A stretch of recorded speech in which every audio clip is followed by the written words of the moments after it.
અને અંધશ્રદ્ધામાં એક પાતળી ભેદરેખા હોય છે, તેને સમજવી ખૂબ જરૂરી છે. પરંતુ હજુ પણ રાજ્યમાં એવા અનેક ગામડાઓ છે કે જ્યાં ભુવાઓની જાળમાં લોકો જે છે તે ફસાઈ જાય છે. અને આવો જ એક મામલો જે છે તે દહેગામથી સામે આવ્યો છે, જ્યાં ભુવાની જાળમાં એક દંપતી ફસાયું છે. બિલકુલ, આ 21મી સદીમાં પણ અંધશ્રદ્ધાના દૂષણને આપણે નથી ડામી શક્યા. ભુવાના જાળમાં ન ફસાવ વારંવાર અપીલ કરાય છે, પરંતુ તેમ છતાં પણ લોકો ફસાતા રહે છે.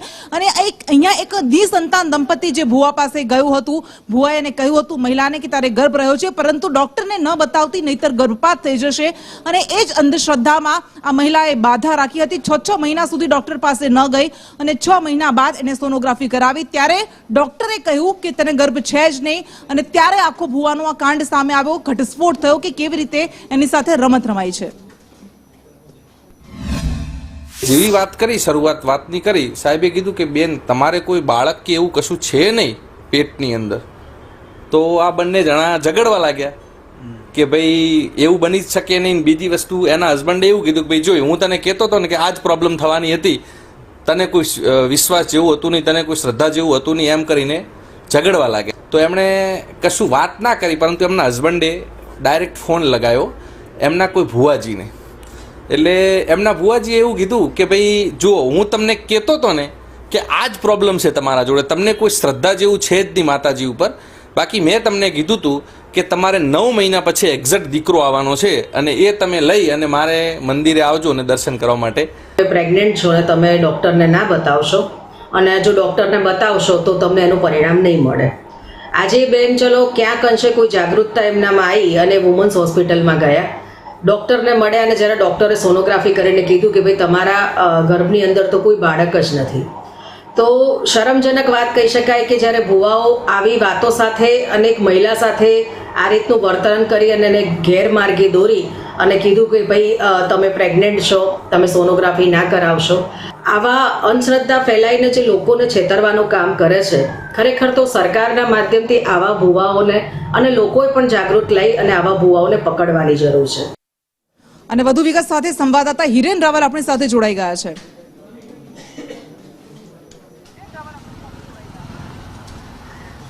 તો ગાંધીનગરના દહેગામ તાલુકાના એક ગામનો આ કિસ્સો છે. અને નિસંતાન દંપતીએ લાંબા સમય સુધી બાળક ન થતા એક ભુવાના શરણે ગયા હતા. ભુવાએ આ બાધા આપી હતી કે તમને દીકરો થશે અને એ દીકરો થવા માટે તમારે 9 મહિનાની રાહ જોવી પડશે. પરંતુ જે મહિલા હતી એ મહિલાને આ અંગે થોડી શંકા જતા ડૉક્ટર પાસે પહોંચ્યા હતા, અને ડૉક્ટર પાસે પહોંચતા જ આખા આ જે શ્રદ્ધાના નામે જે ધતિંગ કરવામાં આવતા હતા એનો ભાંડો ફૂટ્યો હતો. ડૉક્ટરે કહ્યું આ મહિલાને કે તમારે કોઈ પણ પ્રકારનો ગર્ભ નથી. અને આ વાત સામે આવતા જ પતિ પત્ની બંનેને શંકા ગઈ કે આ ક્યાંક દાળમાં કાળું કંઈક રંધાઈ રહ્યું છે. ભુવાને ફોન કરવામાં આવ્યો તો ભુવાએ કહ્યું કે તમે ડૉક્ટર પાસે ગયા ને એટલા માટે આ પ્રકારની સ્થિતિ થઈ છે અને તમારે હવે સંતાન નહીં થાય. પરંતુ આ તમામ બાબતો પછી પણ આ દંપતી છે એ અત્યારે ફરાર છે, ક્યાંય તેનો સંપર્ક થઈ શકતો નથી. ભુવો કોણ હતો એની પણ માહિતી હજી સુધી મળી શકી નથી.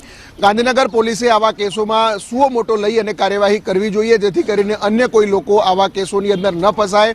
એક તરફ 21મી સદીની ટેકનોલોજીની વાતો થઈ રહી છે, પરંતુ હજુય અંધશ્રદ્ધાના નામે આવા અનેક લોકો છે એ છેતરાતા હોય છે.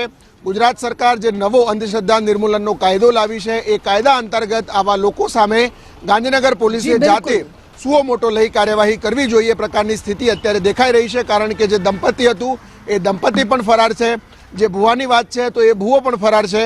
જો કે હોસ્પિટલ પાસે આ અંગેના પુરાવા છે, તો હોસ્પિટલની મદદથી પોલીસે પણ સુઓ મોટો કરી અને નવા કાયદા અંતર્ગત આવા અસામાજિક તત્વો કે જે ધર્મના નામે, શ્રદ્ધાના નામે જે ધતિંગ કરે છે એમની સામે કાર્યવાહી થવી જોઈએ.